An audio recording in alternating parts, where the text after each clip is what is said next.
こんにちは、東京ベジライフです。今日はグルテンフリー生活に挑戦してみたい方向けにコツやレシピをご紹介していきます。グルテンとは小麦、大麦、ライ麦などに含まれる成分で、グルテンにアレルギーがあると、グルテンを体に取り込んだ時に免疫反応で小腸の上皮組織が攻撃され、下痢や便秘になったり、小腸で栄養がうまく吸収できなかったりと、様々な症状となって現れます。これはセリアック病といって遺伝的要因が高いとされています。一方でグルテンイントレランスとは、グルテンを摂取することによって下痢、便秘、腹痛、お腹が張ったような感じ、疲れ、吐き気、頭痛、うつなど様々な症状となって現れるものです。セリアック病と違ってグルテンイントレランスの原因やメカニズムはまだはっきりと分かっていません。またセリアック病のように血液検査ではっきりと分からないため、疑いがある場合は1週間など一定期間グルテンの摂取量を減らす、またはグルテンフリー、つまりグルテンを摂取しないことで症状が改善されるかを見ます。グルテンイントレランスのない方でもグルテンの入っているパン、パスタ、お菓子などは無意識に毎日食べないと気が済まないという方も意外と多いと思いますので、一定期間のグルテンフリー生活をデトックスと捉えて挑戦していただくのもいいと思います。そこで今回はグルテンフリー生活にチャレンジしてみたい方向けに、グルテンフリー生活を送るコツやグルテンフリーのレシピをシェアしていきます。パンは忙しい朝でもパッと食べられ、ご飯のように重くないので、朝食はデフォルトでパンという方も多いと思います。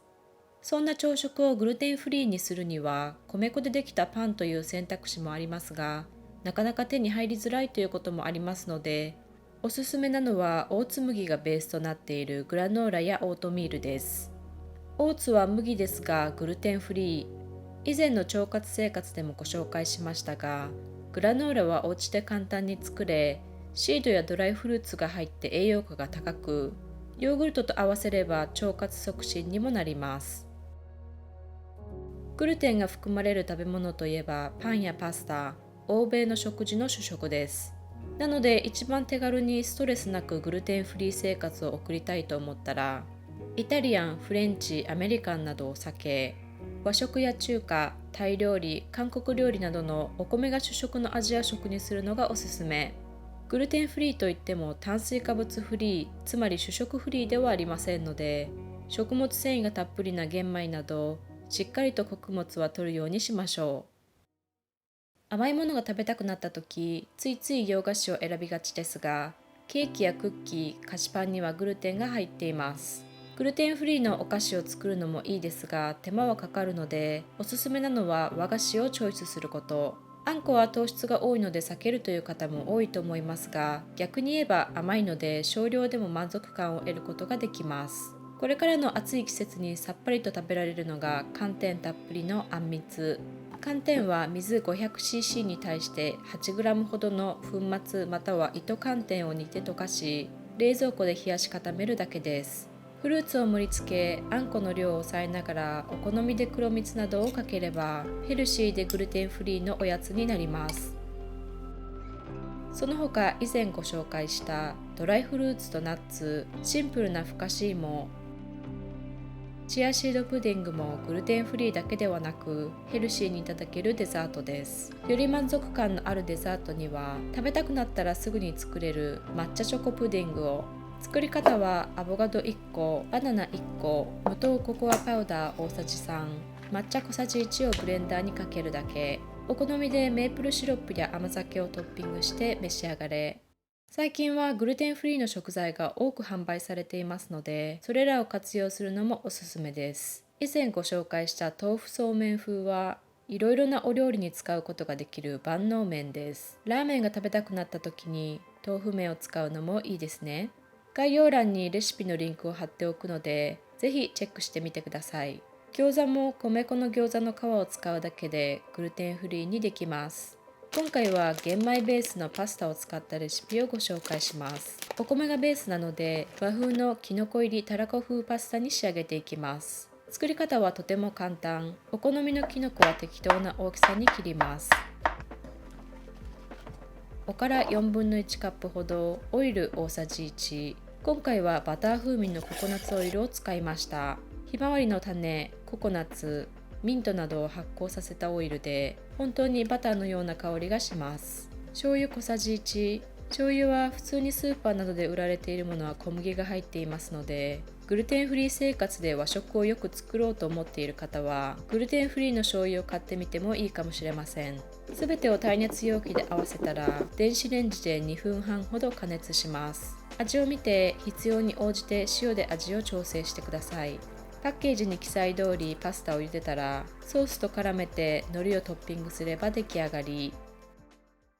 グルテンフリーの麺やパスタの代わりに野菜を使うのはいかがでしょうか。以前にご紹介したニョッキのように、かぼちゃをベースとして米粉でつないで作るのもいいですし、野菜そのものをパスタにする方法もあります。ズッキーニはスパゲティのようにもできますが、今回はピーラーを使ってシート状にしてラザニアを作っていきます。トマトソースはホールトマト缶1個をフライパンにトマトを崩しながら入れ、塩とオリーブオイルを加え、水っぽさがなくなるまで弱めの中火で煮込みます。カシューチーズ風ソースは、生のカシューナッツ1/2カップを一晩浸水させたもの、お水1/2カップ、酒粕大さじ1/2、塩小さじ1/2、白味噌小さじ1/2、白ワインビネガー大さじ1/2をブレンダーで合わせます。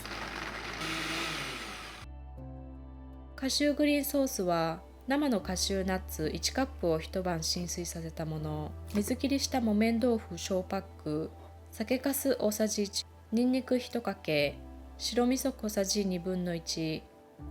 ほうれん草1カップ、バジル少々、レモン汁少々をブレンダーで合わせます。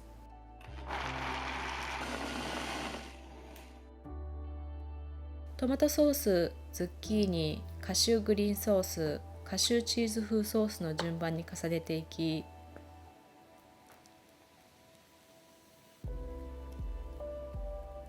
190度のオーブンで15分から20分焼けば完成です。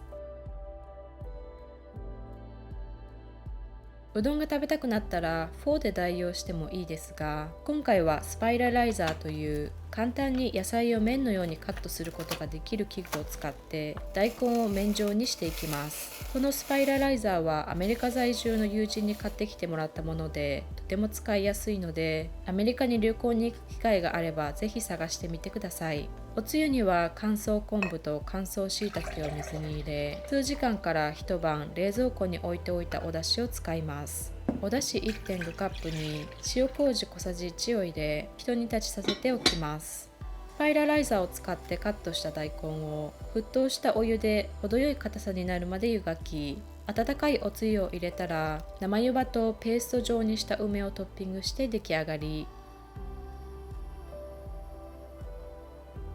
いかがだったでしょうか。今日はグルテンフリー生活をトライしてみたい方向けにコツやレシピをご紹介しました。グルテンフリー生活を1週間ほど続け、グルテンデトックスをすると、グルテンイントレランスがない方でも体が軽くなったな、体が調子いいなと感じていただけると思いますので、ぜひトライしていただければと思います。それでは、See you next time!